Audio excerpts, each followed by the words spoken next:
Rivers are surging across the state, and Summit County locals are playing it safe. Phil Lindemann, Krystal, 93 News.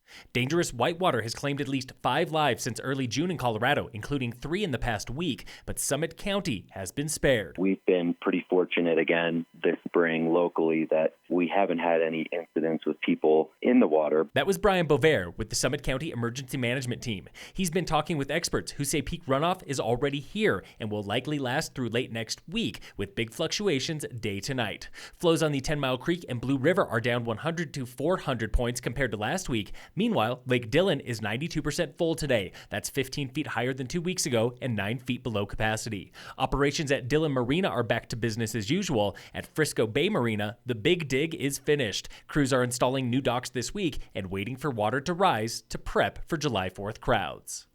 Last week, we told you about the Dillon Renaissance, including 10 major construction projects in the past 3 years and upgrades to the town core. But those upgrades might mean the end of the Dillon Ice Castles. Officials say the Ice Castles do not fit with a town park master plan. They're spending over $1 million on new tennis courts, parking, and amenities, and the Ice Castles cause serious damage to the grounds. The castles might move to a different location next winter. Town Council has the final decision.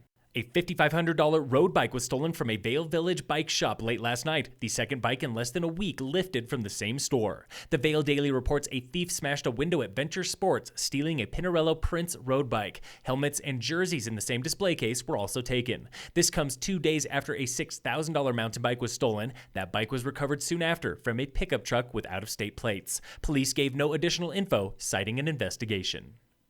Colorado wildfire season is off to a slow start thanks to wet weather and lingering snowpack, but fires are already raging across the West, and scientists are worried about the long-term effects of smoke. Studies from Yale and Harvard show tens of millions of people in up to 300 western counties face higher risk of premature death from wildfire smoke exposure as fires become more common and longer lasting. Last summer, Summit County saw hazy skies for weeks at a time from fires as far away as California. Local fire danger is low today with no fire restrictions. In roadwork news, the Breckenridge Rec Path from Watson Road to the Breck Rec Center remains closed through July 1st for fiber optic installation work. CDOT is repaving now on I-70 between Officers Gulch and Frisco, I-70 from Vail to Avon, and U.S. Highway 6 from Keystone to Loveland Pass. Expect single-lane closures east and westbound.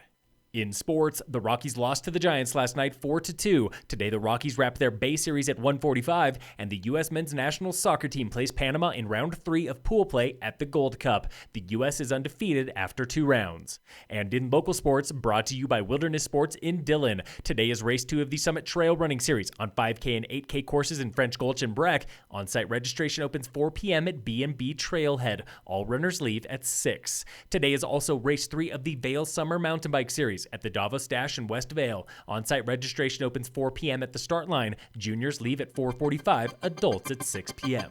Phil Lindemann, Krystal, 93 News.